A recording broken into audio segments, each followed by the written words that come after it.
మీరు ఇచ్చిన హామీ ప్రకారం తక్షణమే 4,000 రూపాయల పెన్షన్ ఇవ్వాలని చెప్పి నేను కాంగ్రెస్ ప్రభుత్వాన్ని డిమాండ్ చేస్తూ ఉన్నా. ఇవాళ ఎందుకంటే పక్కనున్న రాష్ట్రం ఆంధ్రప్రదేశ్లో కొత్తగా పదవీ బాధ్యతలు చేపట్టినటువంటి ముఖ్యమంత్రి గారు అక్కడ ఇచ్చిన మాట ప్రకారంగా పెన్షన్ 4,000 రూపాయలకు పెంచారు.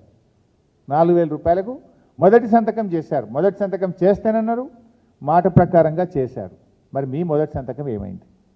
డిసెంబర్ 9 నాడే సంతకం పెడతాం, 4,000 పెన్షన్ ఇస్తామన్నారు కదా, కనీసం ఆంధ్రప్రదేశ్ను చూసైనా నేర్చుకోండి, కళ్ళు తెరవండి అని చెప్పి నేను డిమాండ్ చేస్తూ ఉన్నా. ఆంధ్రప్రదేశ్లో సాధ్యం అవుతుంది ఎట్లా, తెలంగాణలో కాదెట్లా అని చెప్పి నేను అడుగుతా ఉన్నా.